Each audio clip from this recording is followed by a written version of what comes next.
All right. Let's see if this works. I haven't done this for a while.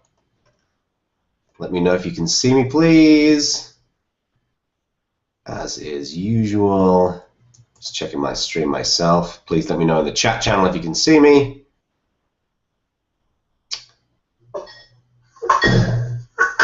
Oh, hang on a second. I can hear Whoa, I can hear myself in two places. Let's see if this works. Okay, let's. It appears to be working. Let me tweet this and then Google Plus this. And then we'll get going.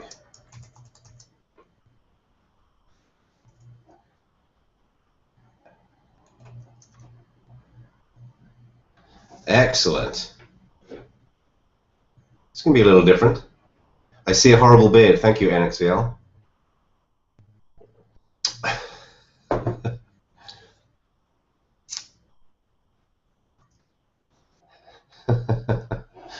Ubuntu, Chloe Wolfie says, my Ubuntu Touch tablet's going off now. Tell me it's basin time. I'm assuming that meant to say bacon time. Okay, let me just double check that everything is looking good. I can see the viewer count is going up. All right, welcome everybody. My name is Jono Bacon. I used to work as the Ubuntu Community Manager at Canonical. I now work as Senior Director of Community at the X Prize Foundation. And I am very interested in community management and growing the art and the science of how we build incredible communities all over the world. So I used to do this video cast every week, as many of you will be familiar with. And it was basically where anyone could come and ask any question you like about Ubuntu and what's going on in the project, going on at Canonical and things like that. Obviously, I've left Canonical since then, but Ubuntu is continuing at pace. So one of the things I thought could be interesting was to do a weekly Q&A session, which will be an opportunity where people can ask any questions that they want as usual. So you can ask anything you want about Ubuntu, and I can offer my opinion and feedback and things like that from the perspective of now a community member. But if you also want to ask questions about X Prize and the work that X Prize does, and what some of the things we want to focus on as we grow the community around X Prize, or if you want to ask questions about community management, or if you want to ask my input about open source or politics or whatever it might be, any and all questions are absolutely welcome. This is a bit of a reboot of this Q&A because previously what I'd do is I'd post to the Ubuntu social media network, say, hey, I'm going to do a Q&A, and then 600 people would show up. So it's a little bit different this time around because I'm not posting to those social media networks, so I'm going to be relying on you folks to help spread the word about this. So I'd really like to encourage you to tweet about this, to put it up on Google+, to put it up on Facebook, all of those different resources. You can always access this at jonobacon.org/live. I'm going to be doing this every week at 6 p.m. on a Thursday, 6 p.m. UTC, that is. So you can come and find me here. And again, any and all questions are always welcome. I want to make this as fun and interesting as possible. So, as usual, welcome silly, stupid, fun, inane questions are always welcome here as well. The only request here is please make sure that your questions are obviously not offensive or, essentially not dickish towards other people. That's the basic rule. So asking questions is very simple. Just type the word question in capital letters or uppercase, and I'll go through them one by one. Now, I don't know how many questions we're going to get. This is the first time I'm doing this, so maybe there'll be no questions. Maybe this is going to last about 10 minutes. But I'll endeavor to go through them as much as I can anyway. I think it's going to probably take a few weeks to kind of build this up and get it to where it was with the Ubuntu Q&A. Maybe while you get your questions in, I can use this as an opportunity to tell you about what I'm doing now as opposed to what I was doing at Canonical. So when I was at Canonical, my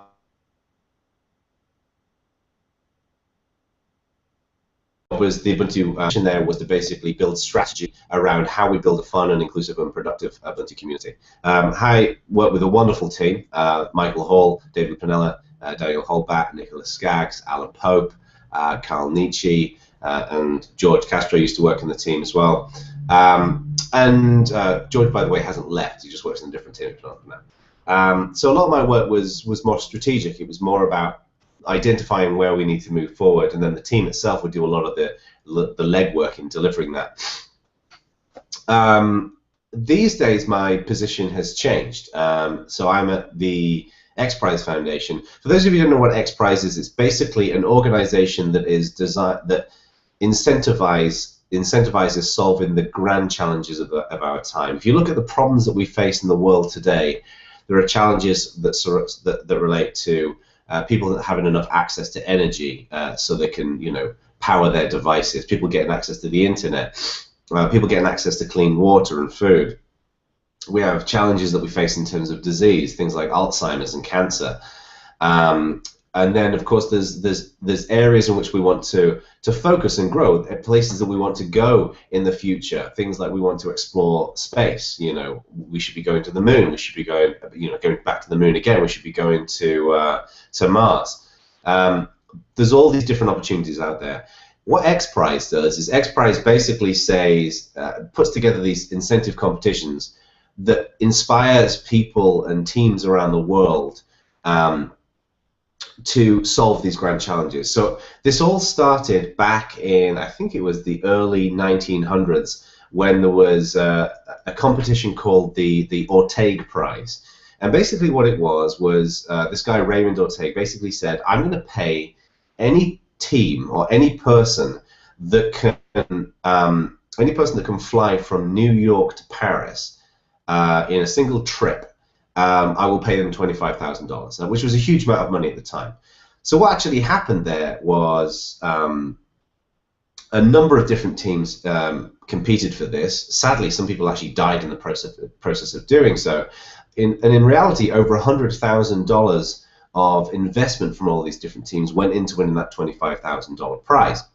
What happened here was the Spirit of St. Louis was the winner. And successfully got across that trip. And what happened was that it kickstarted the commercial flight industry, right? Essentially, the inspiration behind the prize money and that grand challenge kickstarted a number of different organizations building technology that could then compete with each other, and that's what resulted in the spaceflight industry.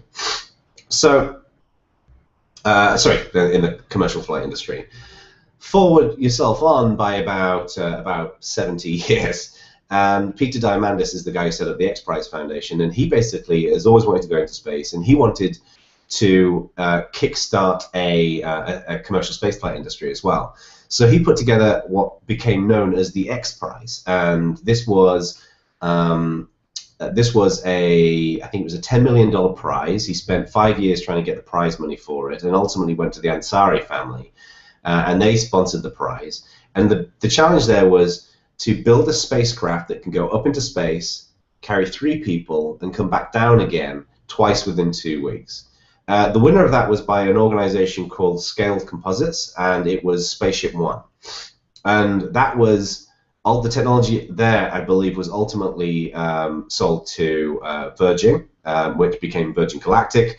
And that kickstarted SpaceX and Virgin Galactic and all of these different space organizations who are now building the commercial spaceflight industry.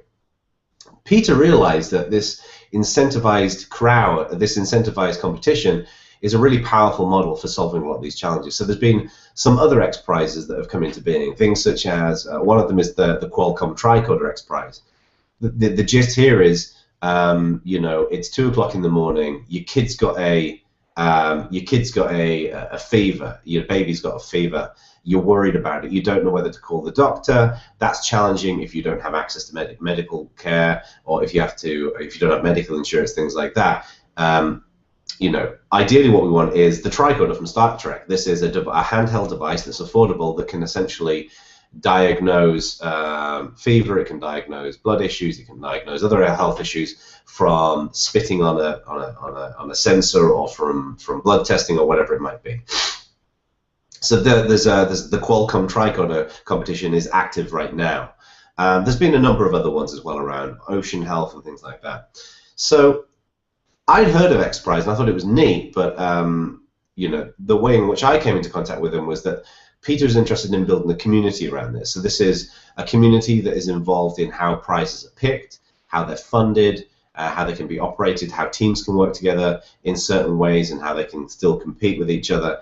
And essentially, the thing that excites me is these incentivized competitions have proven to be a model in which major technological advancements can happen.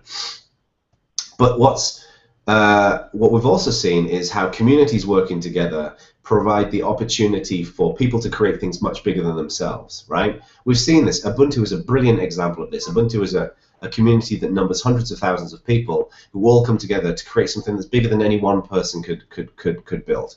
Other, obviously, Linux projects, other distributions, other open source projects, things like Wikipedia have demonstrated the power of community. Things like the Arab Spring demonstrated the political impact of communities.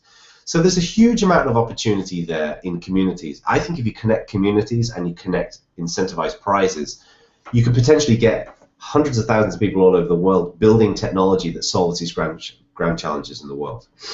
These incentivized prizes are nothing new, right? I believe that tinned cans, cans that you get food in. I believe that was the outcome of an incentivized prize back in the era of Napoleon, for example. So these are nothing particularly new. So my job is to go into XPRIZE and figure out how we're going to do this. Now, it's a little interesting for me because, a Canonical community was fully understood from day one. It was set up by Mark Shuttleworth, who was, been part of the Debian project. I think he maintained Apache and Debian for a while, if I recall correctly. So community was just something that was intrinsically understood, open source community in particular. And XPRIZE is a little different. It was formed from a different group of people. So it's kind of a new world for me to go into. A lot of this is helping the organization to understand what community looks like and how we can do it and how we can drive in that direction while not worrying people and not freaking people out that we're going to be replacing things or replacing things too quickly and things like that. So I started about a week on Monday last week. I went to LA for a week. And I got started learning the organization. I'm still learning a lot of the culture, to be honest with you. But I think there's a really good opportunity to do some really cool things there.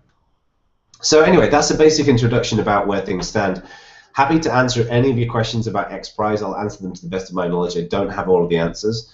And as I say, happy to answer questions about Ubuntu, or if you want to ask questions about community management, if you want to ask my views on open source or whatever else. Again, if you want to get your questions in, type the word question in capital letters into the chat box. I'll go through them one by one.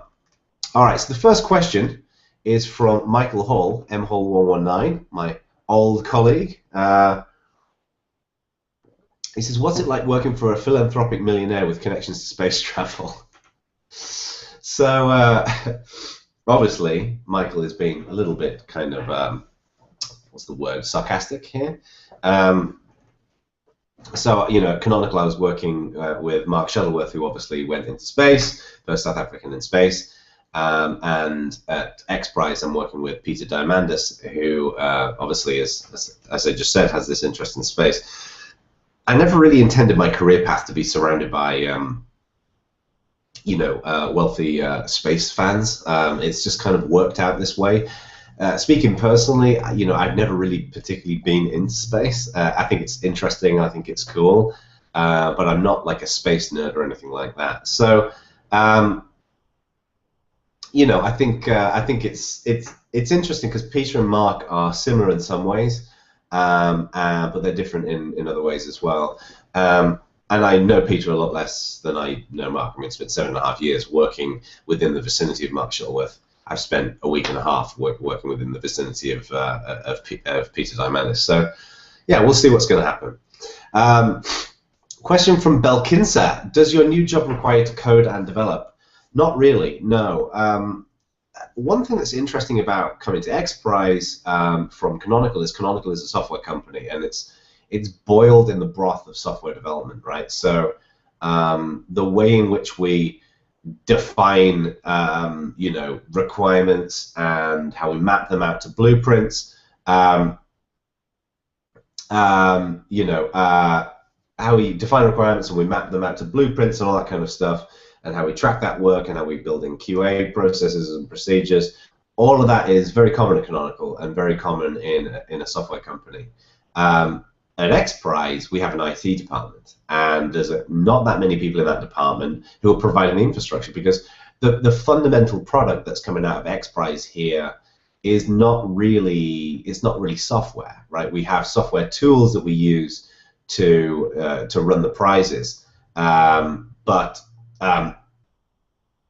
we have software tools that we use to run the prizes, things like how teams register, how people engage with social media, how these prizes, websites for the prizes, things like that.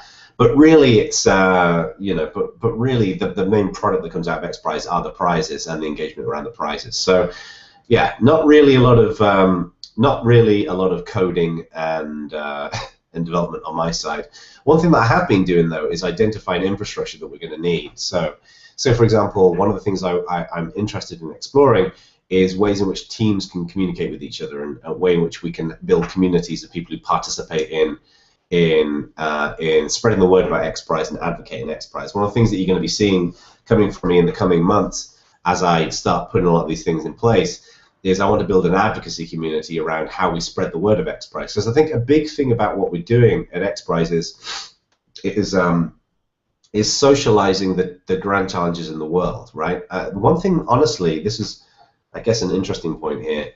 XPRIZE is one thing that kind of fits into the Peter Diamandis vision, right? So Peter's general view here, and I'm very keen for your input on this, and again, please feel free to ask questions that relate to this stuff. Peter's view is that we're in this age of what he refers to as exponential growth, and that is that technology is effectively doubling every year, right? So if you look at the growth curve of computing power, it's pretty much doubled about once every year to 18 months, I think it is. It's Moore's law, right?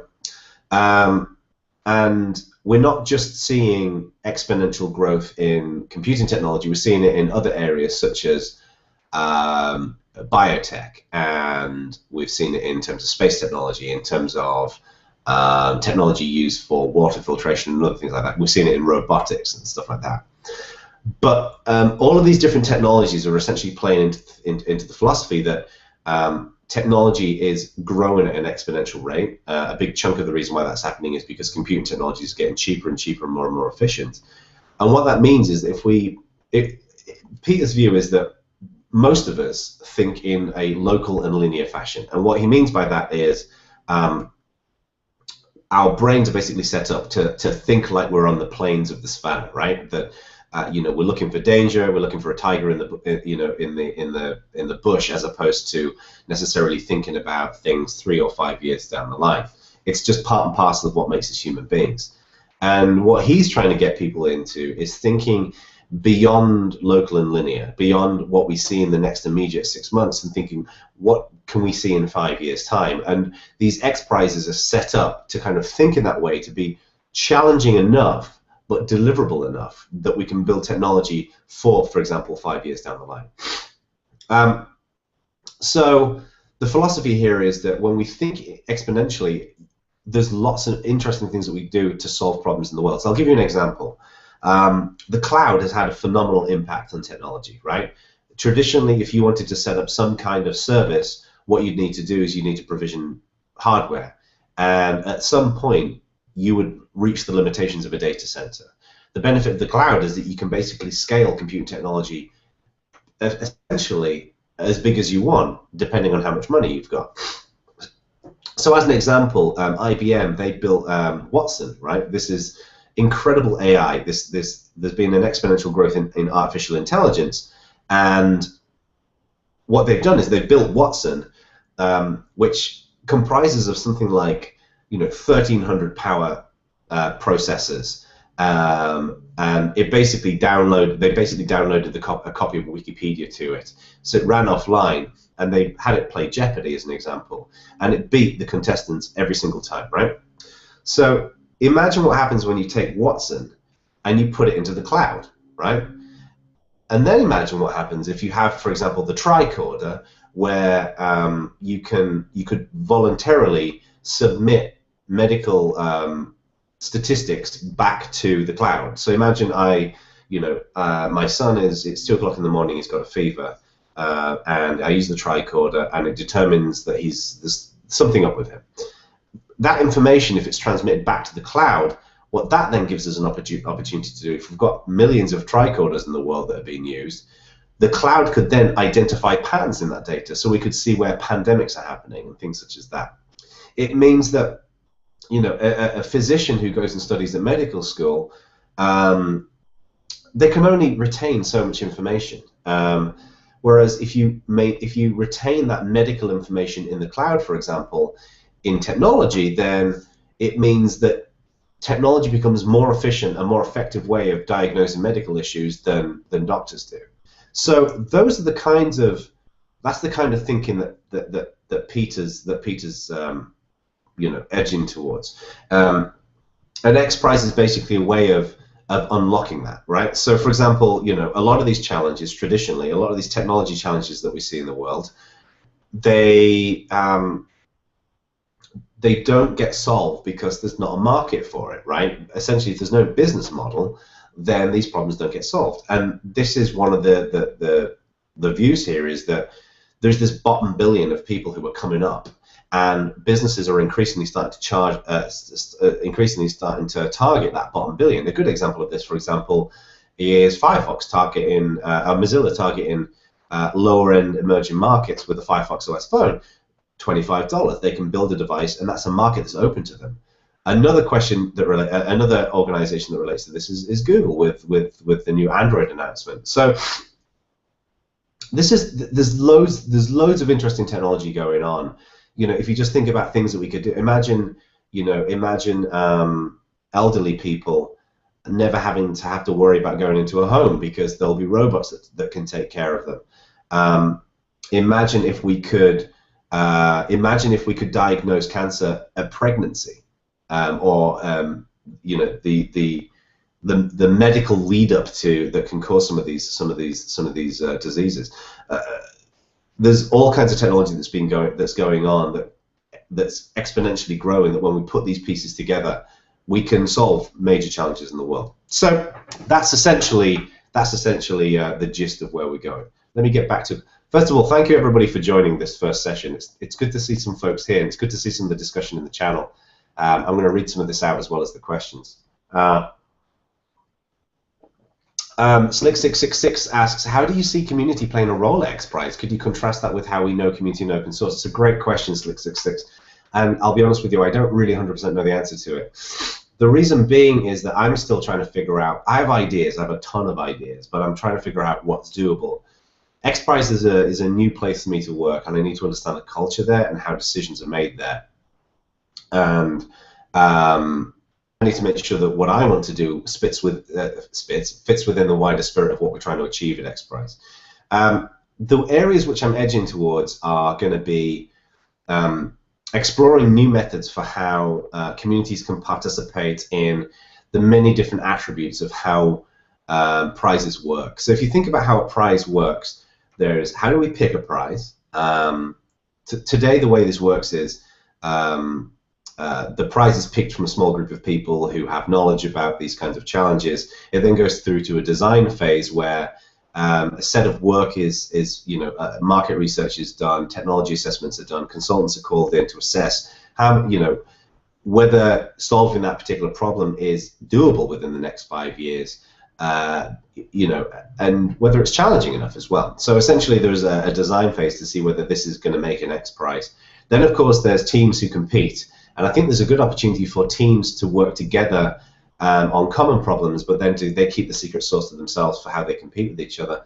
And then there's kind of like general awareness of how of what X Prize is and the goals that it's trying to solve and things like that. I love the idea of X Prize being seen as kind of the gold standard for how people can thoughtfully change the world. So that's kind of where I'm edging towards. But to be honest with you, I think it's going to take me a little while to figure out some of the details to know what's going to be the best bits to start with first. mhall119, how does X Prize feel about the copyleft share-alike culture of open source?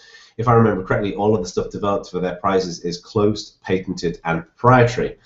Well,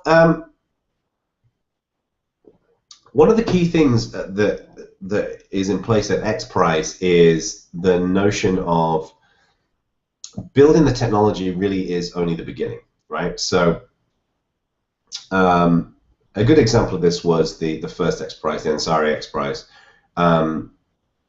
Building a craft that can take you up into space and back down, and in 2 weeks, there is an engineering and a technology challenge to solve there. But what really is going to spur innovation in solving a lot of these challenges in the world is not solving the problem once.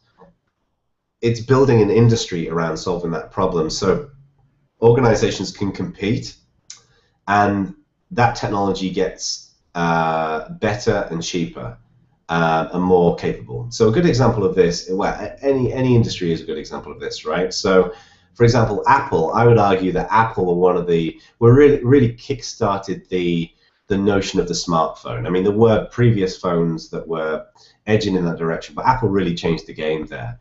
And then Google came in, and they started competing with Android.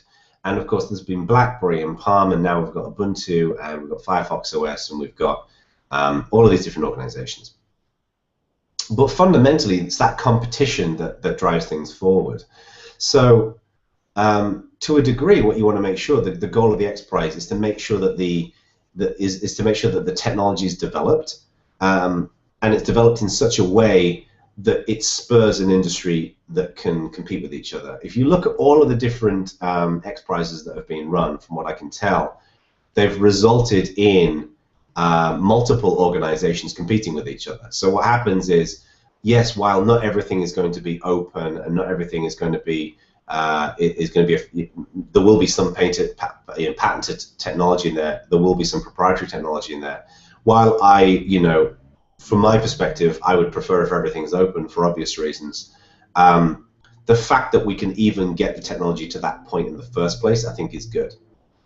So to me, it's almost like kind of one step. It's kind of like one step back because not everything is open. But I think if you were to go out there and demand that everything has to be open and it can't be affected by patents and things like that, I don't think even a $15 million or a $10 million XPRIZE would encourage the right kinds of people to solve those kinds of problems. Chloe Wolfie Girl asks, does XPRIZE let you use your Ubuntu phone, or do they force you to use a Windows phone? No, I'm actually currently using Android. The reason being is that I only have one phone now. I was running Ubuntu on my I was running Ubuntu on my Nexus 4, and I was running Android on my Galaxy Nexus that Canonical gave me as my kind of backup phone. But I've shifted over to using Android for two reasons. One is that I need GPS. Like, I have to have GPS. So, for example, when I was in LA last week, I don't know where the hell the office is or where I'm going, so I needed GPS. And that was a piece that's been missing in Ubuntu. The other thing is I considered dual booting it, but when I've got one phone, I don't know why, I felt a little, I don't like dual booting stuff. I don't dual boot anything, right? So I've always been wary about dual booting anything. So I thought, you know what I'm going to do? I'm going to use Android until we get to a point whereby Ubuntu has got the bits that I need that are missing, and then I'm going to switch over to an Ubuntu phone. So yeah, so right now, XPRIZE doesn't care whether I use Ubuntu phone or not. They'd happily let me. But I'm choosing to use Android just because I need the GPS side of things. Let's see. Aquarius has a long question. Hang on. All right. I've been reading Abundance, which is the book that I was telling you guys earlier on, Peter Diamandis' book. While I agree that the exponential growth is happening, it seems to me so far that Diamandis equivocates rather a lot between it will be possible technologically to do X, Y, Z, as in feed the hungry, teleport goods around, diagnose illnesses, and it is socially and politically doable to make this stuff happen, which seems like a much harder problem. Example, look at Uber, which is all about community technology overturning the old order. But the old order are fighting back really hard, and Uber are not necessarily good custodians of the flag of progress. Without asking you to rag on the boss, how do you plan to deal with the legitimate opposition to what the prices are trying to do? It's not all just Luddites clinging to the past. Surely, I think Act makes a really good point, and the caveat that I have here, and I know you know this, Act, but I don't want anyone to think that I'm an expert on this. I've been at X Prize now for a week and a half, so I'm still figuring things out. But my view on so I'll give you an example of where I think this has been an interesting discussion. I was chatting to my dad the other day, and obviously he's been asking about how this is all working, and he has reservations about some aspects of this because he is worried about, for example, robots being developed and putting people out of work, right? So there is no doubt that in the next 5 years, in my mind, robots are going to replace a significant chunk of the manual workforce, right? So a lot of people who are on minimum labor or close to minimum labor will be put out of work by robots. It will become a commercial advantage. It'll become a business decision to employ robots because they will always be more effective than human beings. I'm almost certain that's going to happen in the next 5 years. Now, on one hand, you can think, wow, that's cool. Things get more efficient. Technology is helping us out. On the other hand, you can think, okay, well, that means that people are out of work and that's bad. I think that the social issues ultimately will provide short-term challenges, but the technology will provide long-term benefits. And what I mean by that is, yes, there will be those short-term losses, but in my mind, that's actually a good thing to a degree. And let me explain why. Today, and I'm going to make a broad generalization based on my knowledge of living in the UK and living in the US. Broadly today, if you are at school, you can choose to leave school as soon as you've got the opportunity to. Like, let's say it's 16, and you can basically think to yourself, you know what, I'm not interested in education, I'm not interested in an academic route to employment. I just want, basically, I'm happy stacking boxes for a living, or I'm happy doing something manual. I can leave school today and I can go and get a job to do that, right? So people are intimately aware of that. And when you're at school, people are saying, really, do you want to be stacking boxes for a living? If you work hard at school, you can do other things that may be more fun and more equitable for you. I think what's going to happen in 5 or 10 years is, as these jobs have vanished, is that when kids are at school and they're 15 or 16 years old and they're considering taking the lowest rung on the ladder approach to employment, the requirements around what that rung looks like will involve a lot more education, right? I think there is this misconception out there that people who are doing manual labor are somehow stupid, and I don't think that's the case. If you look at a lot of people who are, you know, I wish there was a better term than manual labor, because there's a lot of manual labor that involves a lot of education. People fitting, heating system, ventilation system, stuff like that. But you know what I'm talking about? People who are basically doing the most basics. People who are cleaning toilets. People who are doing the most basic things in society. Those people have got iPhones. Those people have got Android phones. Those people are getting Ubuntu phones or Firefox phones. They're using tablets. They're watching television. They're searching. They're using the internet. They're searching on Google. They're engaging in lots of different things. So I think what will happen is that that bottom rung in 5 years' time will require more education by definition. I think if you need to have a basic level of the internet and you need to have basic computer skills to get a job, if you decide you refuse to have those skills, then you essentially become like an outcast in society, right? It will require people to have more education, and I think overall that would be good for people. I think overall what we want is, the ability for, is a requirement for people to have a key set of skills that helps them to be functional in society. So I think that what will happen is it will just naturally evolve.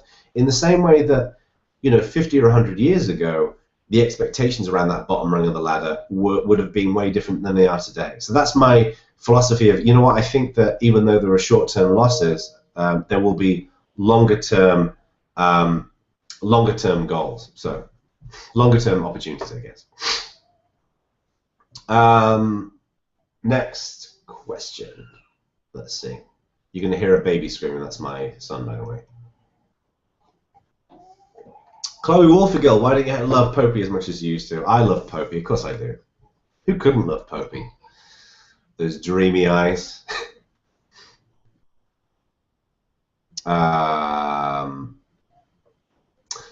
Aquarius, can we have the old review? Can we have the old review background music back for Bad Voltage? Yes, we can.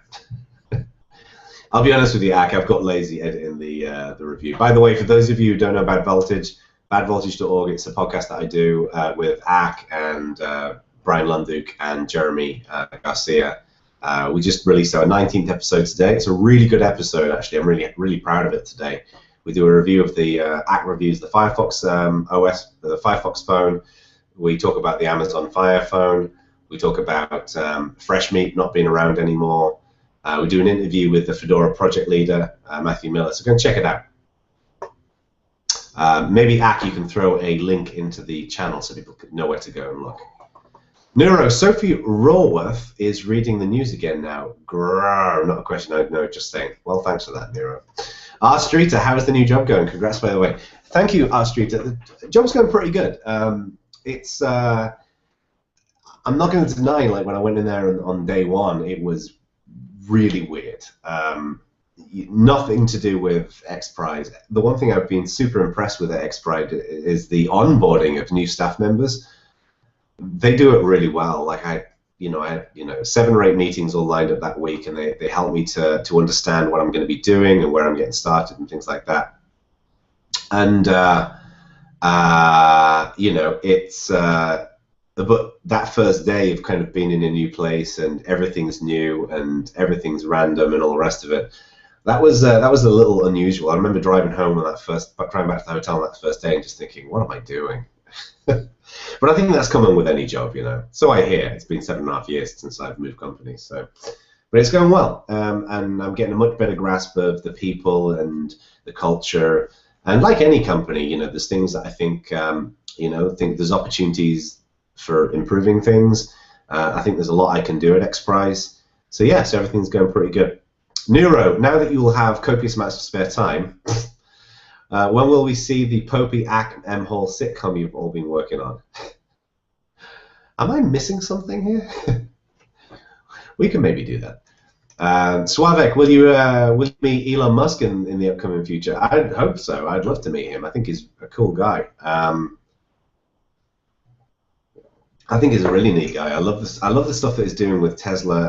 I love the fact that the whole patent thing with Tesla, I just think is insane. I think that's really fantastic. I love how forward-thinking he is, and I love how seemingly down to earth he is as well. Like there was a thing recently where I think he invested some money in AI, and someone came up to him and said, "So what do you think about AI?" And he was like, I don't know.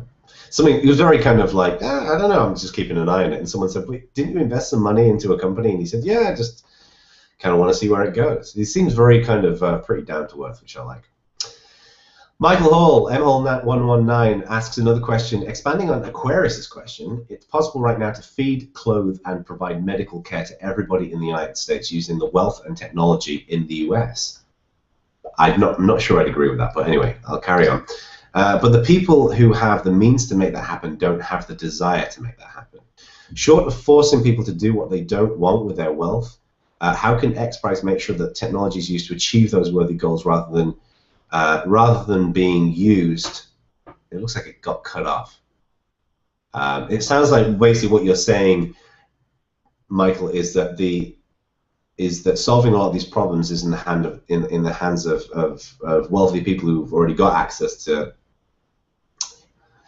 food and water and medical care and stuff like that. How can we, short of forcing people what to do, how can XPRIZE make sure that the technology kind of breaks that to a degree? I think a lot of this is going, in my mind, and again, I'm not an expert, I'm not speaking for XPRIZE, I believe that the key thing here is decentralizing technology. So using the Qualcomm tricoder as XPRIZE as an example, the way things work right now is you feel sick, you book an appointment at the doctor. The doctor will take a look at you, and if you need medicine, they will prescribe you medicine, and then you'll go to the prescription to the pharmacy. You'll get your medicine, and you'll start taking it, and hopefully you feel better. That depends on a number of different things, right? It depends on being able to have access to a doctor, which not everybody in the world does. Like billions of people around the world don't have access to doctors, or if they do, a doctor serves many people and don't have time to see everybody. Some people can't afford access to those doctors. It also assumes that doctors actually know what the hell they're doing. That they're actually, they're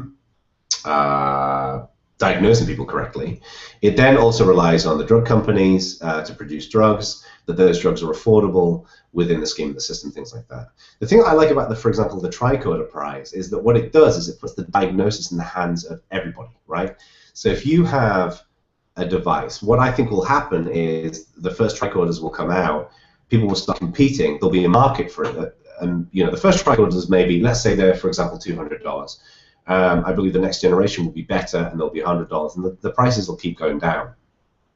I think that what will happen is at some point, a tricorder will effectively, it will replace a lot of the work that doctors do, but it won't replace doctors. So you'll always need you'll always need specialists, to delve into specific issues and provide guidance.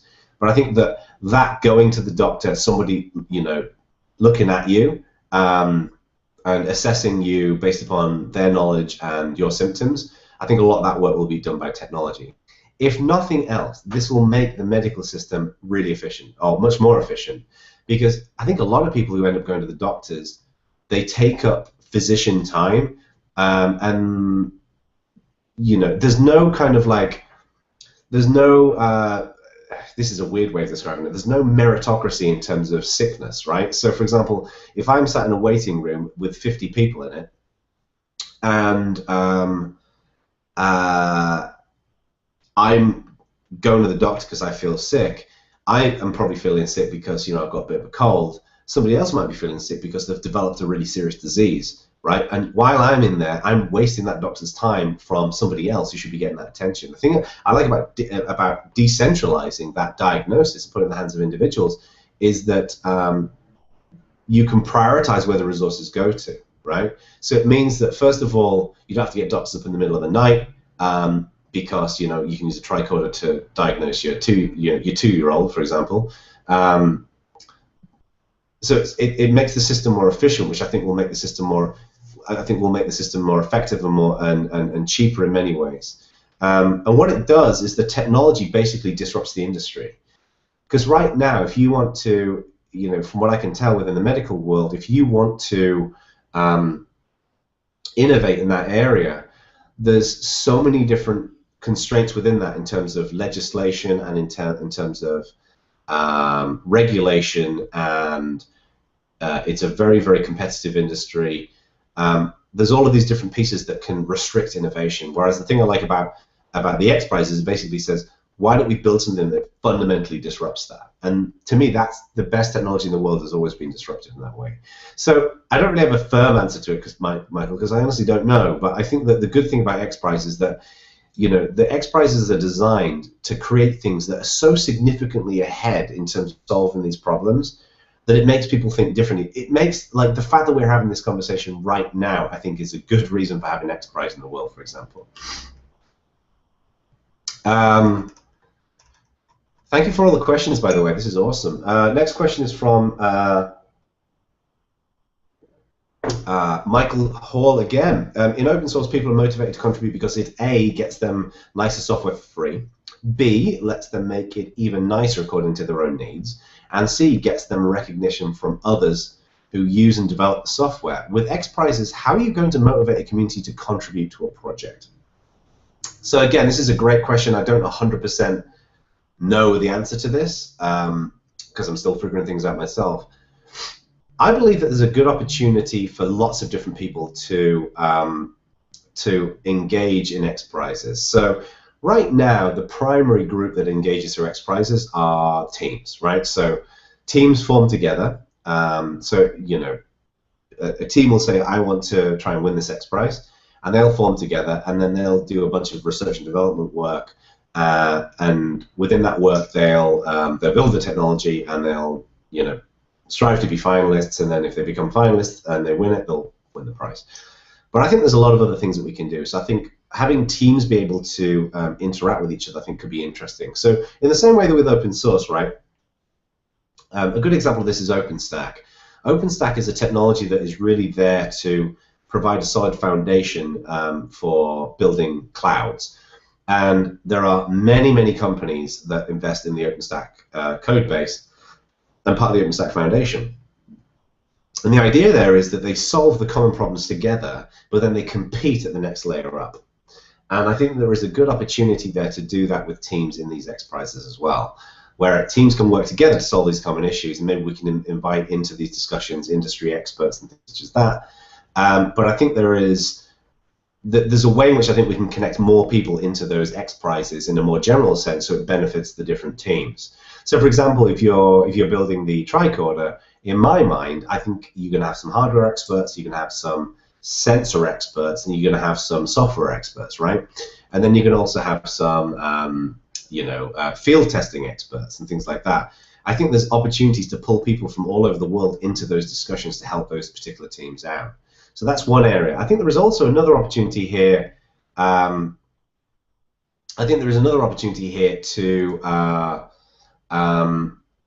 To just grow awareness of this notion of exponential growth in technology, and X Prize being a means of solving these grand challenges in the world. I just think that X Prize is an interesting concept. It's an interesting notion that's still developing and evolving, that I think we can spread as well. So I think there's a lot we can do in terms of advocacy of these different prizes and making people aware of these issues.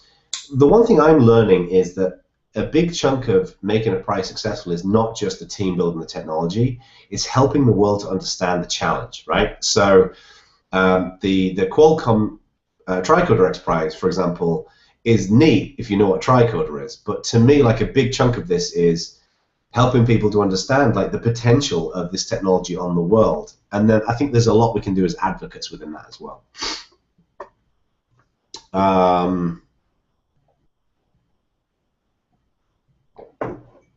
Chloe Wolfie Girl, is part of X Prize's goal to team up with Canonical? As we all know, the leader of X Prize and Canonical are both interested in space.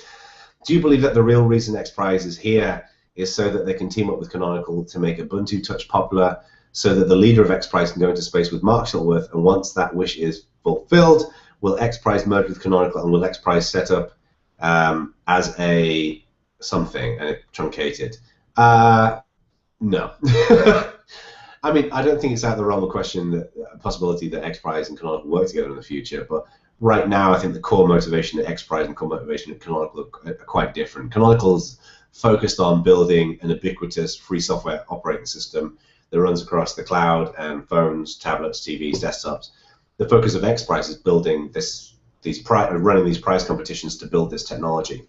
I think Canonical could potentially fit into that, but I don't think the two are necessarily completely aligned. DFD, your opinion on the movie I, Robot, is that anything the future will look like? I've never seen that movie, to be honest with you. I don't know. Thank you, Act, for posting the Bad Voltage link. Lee Dev says, I listened to Bad Voltage show already. It was a great one. Thank you. Thank you. Nero saying that he'd prefer to just stay ill, which is weird. I can see there's lots of net splitting going on right now. I hope you can still see this. DFD, will robots replace the job of a community manager? Who knows? I mean, what's really interesting to me is the notion of artificial intelligence. Like, one of the X Prize that's currently being developed, I don't believe it's been finalized, is the AI X Prize, which is to build, the challenge is to build artificial intelligence that can get up and do a TED Talk so compelling that it delivers a standing ovation. So essentially it could get up and give its own TED Talk. Not just, a scripted talk, right? I mean, putting a Nintendo Rob robot up there with a script isn't going to get it, right?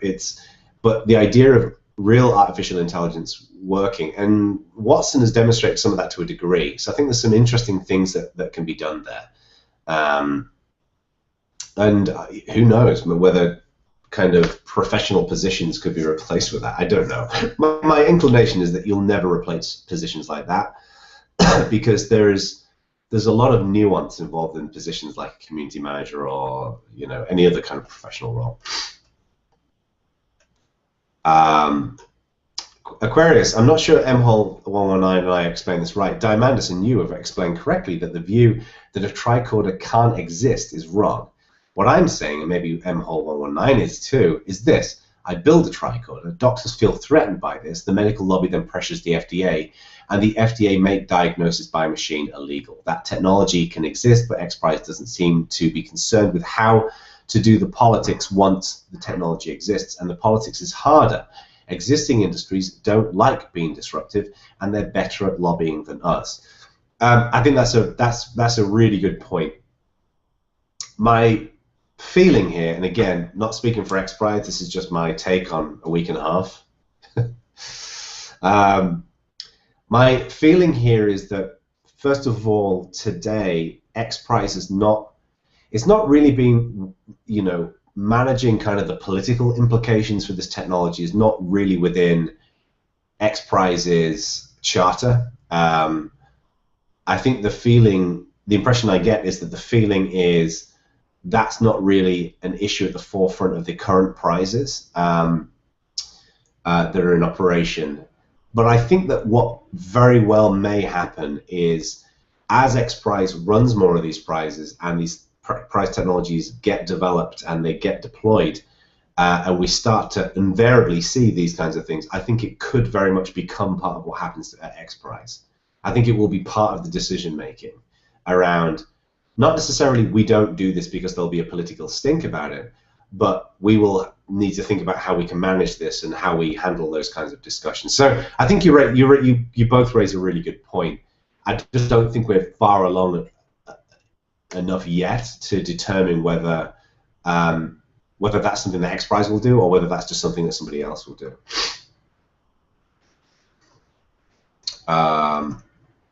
MHOL119 talks about electric cars are a good example. They're great for people with low incomes that work close to where they live, but they're also expensive still for most of them.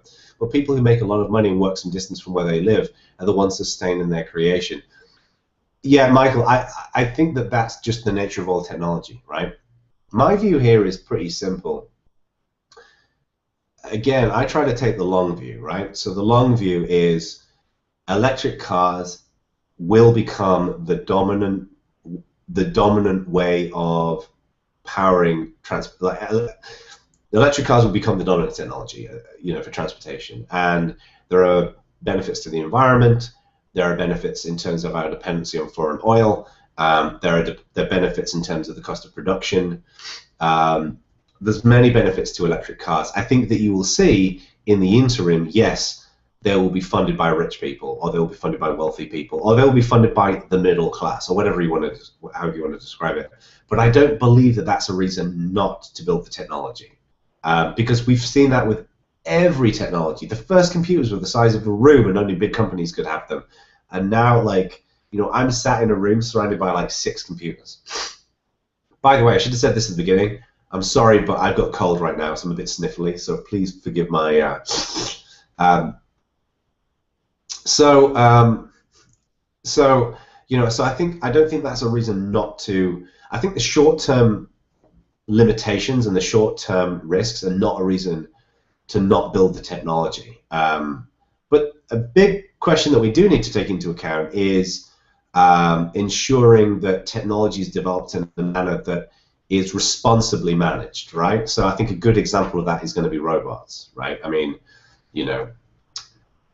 there is, while you may not have, Skynet forming, there is a possibility that robots and drones, for example, could be developed to be a tool that could be used by terrorists, right? It's not out of the realm of possibility that a terrorist could get a drone, which and the technology behind drones has been dropping in price. A typical military drone, if I recall correctly, was something like $60,000 for a very basic drone, you were looking at around 100 grand. And Chris Anderson, who is the ex-editor of Wired and founder of DIY Drones, they managed to get that down to less than $1,000, right? So like the technology, it's exponential in that way as well. A big chunk of this, conceivably, you could, conceivably, that technology could be used for bad things, and I think we need to think carefully about how we manage that. And I think that's where a lot of the legislation will probably come in that we talked about. Now, Kinzer, what type of vengeance would work for this XPRIZE community? I think how Mark Shuttleworth's idea with all of the councils. Oh, you mean governance? I was wondering what you meant by vengeance. I don't know, honestly. Like right now, the community with XPRIZE is kind of organic, and the main community, frankly, are fans of what XPRIZE does and the teams. And I think that we'll need to think about how we can govern that effectively. I think that that's something that will shake out as I get a better idea of what we're going to do. I definitely want to have some kind of governance in place to make XPRIZE feel a tool that people can really help lead and influence. Chloe Wolfie Girl, if robots take all of the jobs, will we live in a world where no one has to do anything, or will we live in a world where the government forces robots out of jobs, so money's made, so money stays a thing? I don't think we'll live in a world where there's no jobs. I don't think robots will replace everything. I think robots will replace repetitive and manual functions.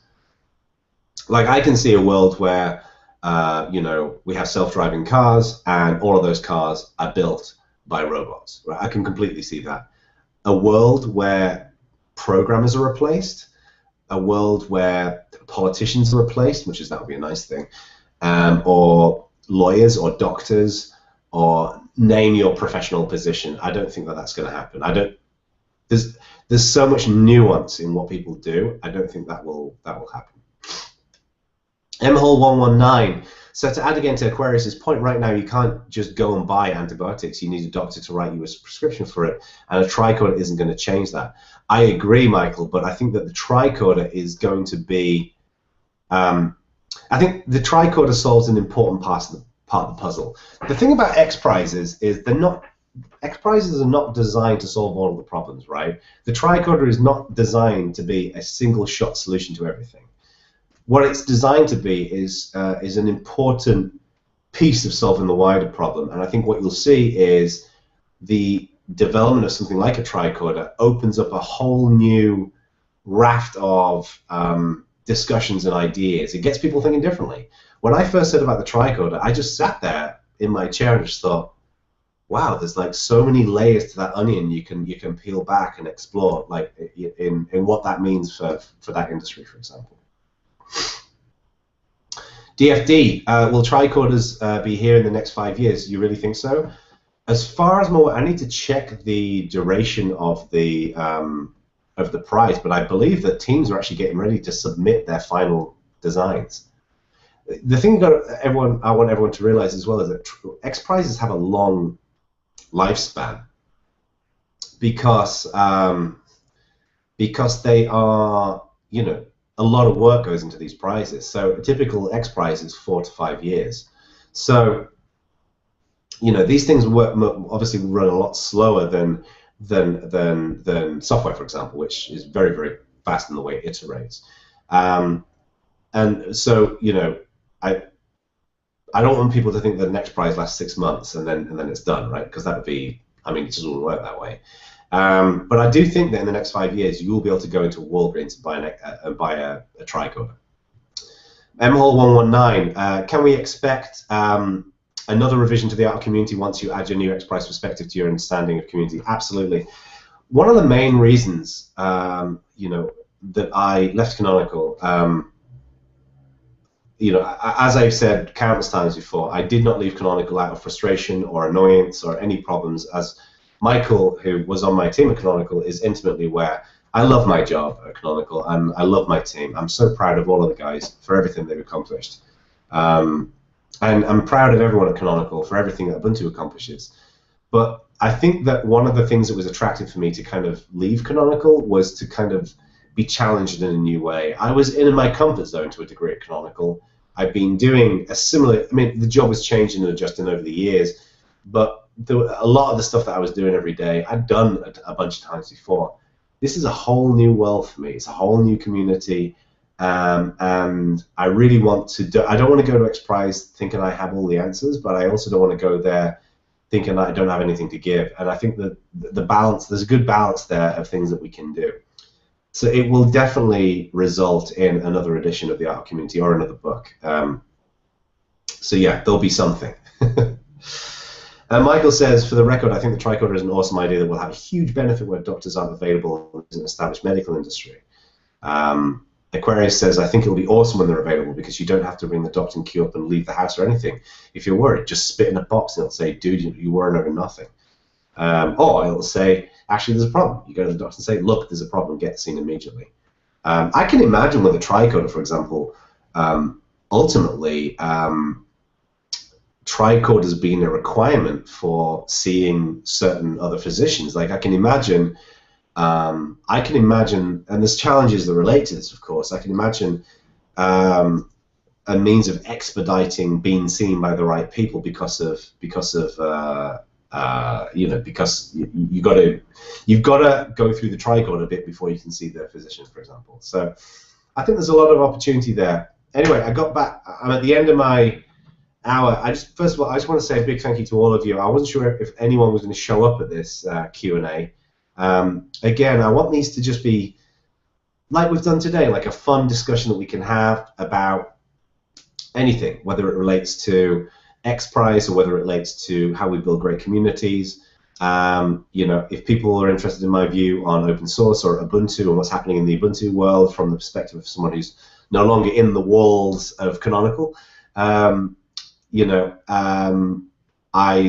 this is the place to do it. So every week you can come to jonobacon.org/live, where you can hang out. I set up an IRC channel just for this session, which is #JonoBacon. You're obviously welcome to hang out in there if you want to grab me about anything. I'm on IRC every day.